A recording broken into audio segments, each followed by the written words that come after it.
Hello बच्चों, good morning. Welcome to you Deep academy. आज तो बेटा बात करेंगे हम क्लास 10 का जो फर्स्ट चैप्टर चल रहा था उसमें अगले लेक्चर्स में हमने आपको बताया ऑक्सीकरण अपक्रिया और अपचयन अपक्रियाओं के बारे में। आज हम बात करेंगे ऑक्सीकरण अपचयन अपक्रिया या रेडॉक्स अपक्रिया किसे कहते हैं। इसके पहले आपको बताया गया ऑक्सीकरण अपक्रिया की परिभाषा होती है कि पदार्थों, परमाणुओं, अणुओं या आयनों द्वारा एक या एक से अधिक इलेक्ट्रॉन त्याग करने का प्रक्रम ऑक्सीकरण कहलाता है। और अपचयन की डिफिनेशन बताई गई कि पदार्थों, परमाणुओं, अणुओं या आयनों द्वारा एक या एक से अधिक इलेक्ट्रॉन ग्रहण करने का प्रक्रम अपचयन कहलाता है, या इनको हम दूसरे प्रकार से भी बोल सकते हैं ऑक्सीकरण और अपचयन को, कि जिस अपक्रिया में ऑक्सीजन का योग तथा हाइड्रोजन का वियोग होता है उसे हम ऑक्सीकरण अपचयन अपक्रिया बोलते हैं, ऑक्सीकरण अपक्रिया बोलते हैं। और अपचयन अपक्रिया की डिफिनेशन होती है जिस अपक्रिया में हाइड्रोजन का योग एवं ऑक्सीजन का वियोग होता है उसे हम अपचयन अपक्रिया बोलते हैं। अब उसके आगे ये हेडिंग है ऑक्सीकरण अपचयन अपक्रिया या रेडॉक्स अपक्रिया। इसको बोलते हैं, इसकी डिफिनेशन होती है वह अपक्रिया जिसमें ऑक्सीकरण तथा अपचयन दोनों क्रियाएं एक ही समय पर एक साथ साथ होती हैं, उसे हम ऑक्सीकरण अपचयन अपक्रिया या रेडॉक्स अपक्रिया कहते हैं। देखेंगे इनका एग्जांपल्स क्या होगा। For example copper oxide, hydrogen. Copper oxide जब हाइड्रोजन के साथ अपक्रिया करेगा तो यहां से देखेंगे कॉपर ऑक्साइड में कॉपर ऑक्साइड से ऑक्सीजन निकल जाएगा, और जब कॉपर ऑक्साइड से ऑक्सीजन निकलेगा तो यहाँ पे हमारा प्रोडक्ट्स बनेगा कॉपर प्लस H2O। तो हम बच्चों देख सकते हैं इस रिएक्शंस में अगर ये बात पूछी जाए कि किसका ऑक्सीकरण हो रहा है किसका अपचयन हो रहा है, तो देख रहे हैं कि यहाँ जो कॉपर ऑक्साइड था यहाँ पे ऑक्सीजन जुड़ा हुआ था। अब यहाँ पे देख रहे हैं कि कॉपर सिंगल अकेला बचा हुआ है, इसका मतलब ऑक्सीजन यहाँ से निकल गया। जब ऑक्सीजन निकल गया तो ऑक्सीजन का यहाँ पे क्या हुआ, ऑक्सीजन का वियोग हो गया। इसे हम बोलेंगे कॉपर ऑक्साइड का कॉपर में अपचयन हो रहा है, और हाइड्रोजन का यहाँ पे देख रहे हैं कि जल में ऑक्सीकरण हो रहा है। तो हम बोल सकते हैं यहाँ पे हुआ अपचयन और इसका होता है उपचयन, जिसको हम ऑक्सीकरण भी बोलते हैं, ऑक्सीकरण। नेक्स्ट सेकंड रिएक्शन देखेंगे हाइड्रोजन सल्फाइड और ब्रोमीन। हाइड्रोजन सल्फाइड और ब्रोमीन जब ये दोनों आपस में अपक्रिया करेंगे तो यहाँ से हाइड्रोजन देख रहे हैं कि हाइड्रोजन सल्फाइड में से हाइड्रोजन जो है कि निकल जाएगा, और आपका बनेगा सल्फर प्लस 2HBr। आपका प्रोडक्ट्स बन गया सल्फर और हाइड्रोजन ब्रोमाइड। अब यहाँ पे बच्चों बात की जाए तो इस रिएक्शंस में किस का ऑक्सीडेशन हो रहा है और किसका रिडक्शन हो रहा है। तो हम यहाँ पे देख रहे हैं कि हाइड्रोजन सल्फाइड में से हाइड्रोजन निकल गया, तो जब हाइड्रोजन निकल जाएगा तो आपको बच्चों बताया गया है कि जिस अभिक्रिया में हाइड्रोजन का योग एवं ऑक्सीजन का वियोग होता है उसे हम अपचयन अभिक्रिया बोलते हैं। तो H2S का देख रहे हैं S में क्या हो गया, अपचयन हो गया, और ब्रोमीन का यहां पे देखेंगे ऑक्सीकरण हो गया। इसी ऑक्सीकरण को हम उपचयन के भी नाम से जानते हैं। तो बच्चों ये डिफिनेशन समझ में आई होगी सभी को। रेडॉक्स अपक्रियाएं किसे कहते हैं, वह रासायनिक अपक्रिया जिसमें ऑक्सीकरण और अपचयन दोनों क्रियाएं एक समय पर साथ साथ होती हैं उसे ऑक्सीकरण अपचयन अपक्रिया या रेडॉक्स अपक्रिया कहते हैं। फॉर एग्जांपल बच्चों आपको ये दोनों एग्जांपल दिखाए गए, ठीक है, इतना तो समझ में आ गया होगा आप लोगों का। अब नेक्स्ट हेडिंग चलते हैं हम संक्षारण, संक्षारण किसे कहते हैं? कोरोशन। संक्षारण की डिफिनीशन से क्या होती है तो हम देखेंगे बच्चों, जब कोई धातु अपने आसपास अम्ल, नमी आदि के संपर्क में आती है तो वह संक्षारित होने लगती है। संक्षारित होने की यह क्रिया संक्षारण कहलाती है। जैसे जैसे देख रहे हैं कि लोहा, सोना, चांदी, तांबा ये सभी धातुएं हैं। अब ये सभी धातुएं जब किसी भी नमी के संपर्क में आएंगी या देख रहे हैं कि किसी अम्ल के संपर्क में आएंगी तो ये धीरे धीरे संक्षारित होने लगती हैं। जैसे लोहा आपका हो गया, लोहा जब नमी के संपर्क में आता है तो वह धीरे धीरे धीरे धीरे देख रहे हैं कि उसकी चमक कम होने लगती है और उस पर एक भूरे रंग की पपड़ी जमा होने लगती है जिसको हम बोलते हैं जंग। तो रिएक्शन हम इसका देख सकते हैं, ये हमारा लोहा हो गया। लोहा ये जब ऑक्सीजन और नमी देख रहे हैं कि जब ये नमी के साथ अब क्रिया करेगा तो यह क्या बनाएगा?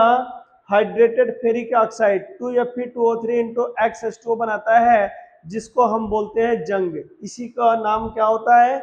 जंग होता है। इसको हम लिख सकते हैं जंग।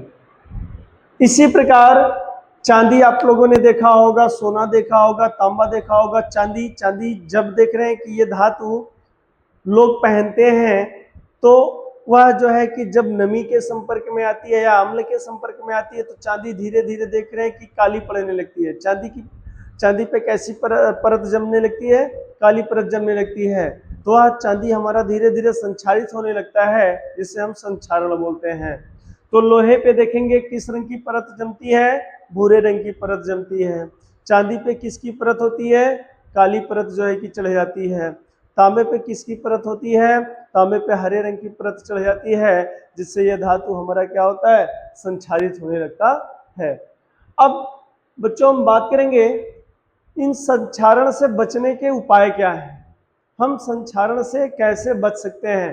तो संक्षारण से बचने के बेटा उपाय हैं कि धातु को क्या कर दिया जाए? धातु को पेंट कर दिया जाए। पेंट करके हम संक्षारण से बच सकते हैं। किसी भी धातु को संक्षारण से बचाने के लिए उस धातु को पेंट कर दिया जाए तो वह संक्षारित होने से बच सकता है।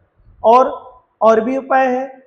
पेंट के अलावा अगर हम धातु के ऊपर क्या करें? ग्रीस लगा दें या तेल लगा दें तब भी जो है कि वह धातु हमारी संक्षारित होने से बच सकती है। और भी इसके संक्षारण के उपाय क्या है? संक्षारण के उपाय देख रहे हैं कि इनको बचाने के लिए धातु के ऊपर क्या कर दिया जाए? टीन की परत चढ़ा दी जाए, ठीक है, या गैल्वेनीकरण जिसको बोलते हैं। टीन की अगर परत चढ़ा दी जाए तो वह धातु हमारा संक्षारित होने से बच सकता है। तो बच्चों इतनी बात समझ में आई होगी। संक्षारण क्या है? संक्षारण का मतलब होता है किसी धातु को नष्ट होना। जब कोई धातु किसी अम्ल अथवा नमी के संपर्क में आती है तो वह धीरे धीरे संक्षारित होने लगती है। संक्षारित होने की यह क्रिया संक्षारण कहलाती है। जैसे आपको बताया गया लोहा, तांबा, सोना, चांदी ये सभी जो है कि धातुएं हैं, जब किसी नमी के संपर्क में आती हैं, किसी देख रहे हैं अम्ल के संपर्क में आती हैं तो धीरे धीरे संक्षारित होने लगती हैं। जैसे सभी लोगों ने देखा बच्चों, जब हम साइकिल खरीदते हैं तो साइकिल की रिम देखते हैं एकदम न्यू होती है, एकदम चमकती रहती है, लेकिन जैसे ही हम उसको यूज करते हैं वह साइकिल हमारी भीगती है, नमी के संपर्क में आती है, उसका जो रिम होता है देख रहे हैं वह कुछ दिनों के बाद उस रिम के ऊपर एक हल्के से भूरे रंग की पपड़ी जमा होने लगती है। अब वह पपड़ी जो हल्के से भूरे रंग की जमा होती है उसी को धीरे धीरे हम देख रहे हैं कि वह क्या करती है? भूरे रंग की पपड़ी धीरे धीरे लोहे के हमारे नष्ट कर देती है, जिसको हम बोलते हैं जंग। जो भूरे रंग की पपड़ी होती है उसी को बोला जाता है जंग, और उससे हमारा धातु क्या होता है? संक्षारित हो जाता है। तो बच्चों यहाँ तक समझ में आया होगा, यहाँ तक आप सभी लोग नोट कर लिए होंगे, ठीक है। अब इसके बाद नेक्स्ट चलते हैं। नेक्स्ट हमारी है इस फर्स्ट चैप्टर की सबसे लास्ट हेडिंग, विकृत गंधिता। विकृत गंधिता के बारे में आपको बताते हैं। विकृत गंधिता होता क्या है? विकृत गंधिता की डिफिनीशन होती है सामान्यतः प्रत्येक खाद्य पदार्थ में एक विशिष्ट स्वाद एवं गुण होता है। इस विशिष्ट स्वाद एवं गुण अथवा दोनों के खराब हो जाने को ही विकृत गंधिता कहते हैं। जैसे बच्चों समझेंगे हम, जितने भी खाने वाले सामान होते हैं सब में एक स्वाद होता है, एक गंध होती है। अब इसका स्वाद खराब हो जाए या उस खाद्य सामग्री का गंध देख रहे हैं कि उसमें से गंध आने लगे, तो उसी को हम क्या बोलते हैं? विकृत गंधिता। विकृत का मतलब होता है खराब होना। जैसे देख रहे हैं कि जितने भी तेलीय वसा ये सब चीजें होती हैं, अभी जैसे दूध रख दिया गया, दूध सुबह का है, शाम तक देखेंगे जाते जाते क्या होती है, उसकी गंध, उसमें दूध में गंध आने लगती है, ठीक है, वो हमारा खराब हो जाता है। और भी कोई खाद्य सामग्री होती है, देख रहे हैं कि वह लंबे समय तक जब रख दिया जाता है तो उसमें से उसका स्वाद देख रहे हैं कि बदल जाता है, खराब हो जाता है। ऐसे ही खाद्य सामग्री को खराब होने को ही हम क्या बोलते हैं? विकृत गंधिता कहते हैं। अब विकृत गंधिता से बचने के उपाय क्या हैं? तो हम देखेंगे कि ये जो जितने भी खाद्य सामग्री होते हैं इनसे हम कैसे जो है कि विकृत होने से बचाया जा सकता है। या आपको एक क्वेश्चन कर दिया जाए, देखा होगा आप लोगों ने मार्केटों में जो चिप्स मिलते हैं, कुरकुरे मिलते हैं, ये सभी जो है कि लंबे समय तक रखे जाते हैं लेकिन इनका स्वाद खराब नहीं होता है। तो ये आप क्वेश्चन पूछ सकते हैं, ऐसा क्यों?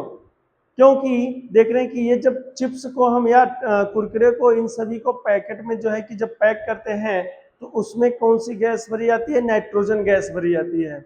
नाइट्रोजन गैस ऑक्सीजन गैस के प्रति क्या होती है? ऑक्सीजन गैस से कम सक्रिय होती है, इसलिए यह जो है कि हमारा लंबे समय तक जो है कि इनका स्वाद और गंध बना रहता है।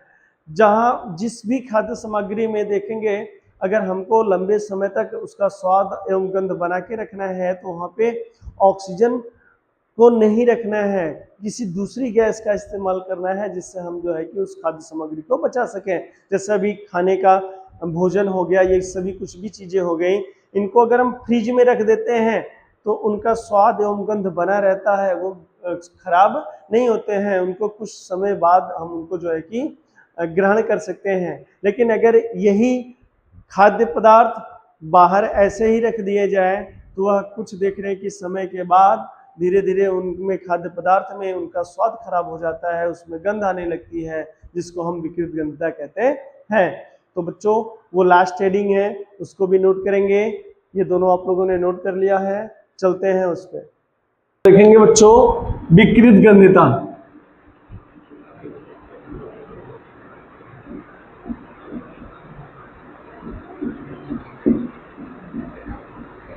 इसको बोलते हैं रेंसिडिटी।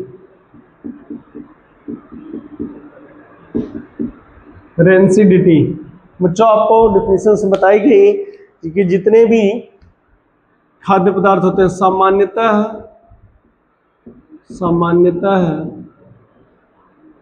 प्रत्येक खाद्य पदार्थ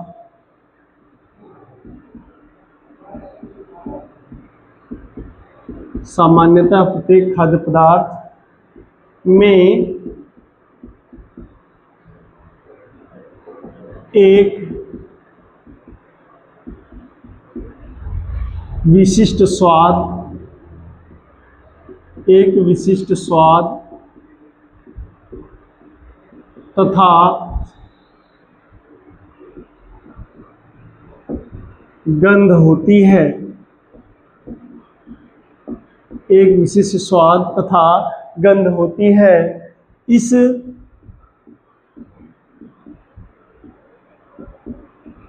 विशेष स्वाद या गंध अथवा दोनों के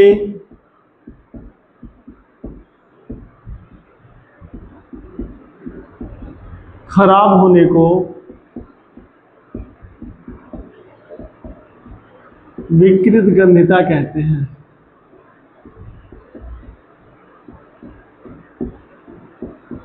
विकृत गंधिता कहते। तो बच्चों विकृत गंधिता की ये डिफिनेशन हुई रेंसिडिटी, रेंसिडिटी किसे कहते हैं?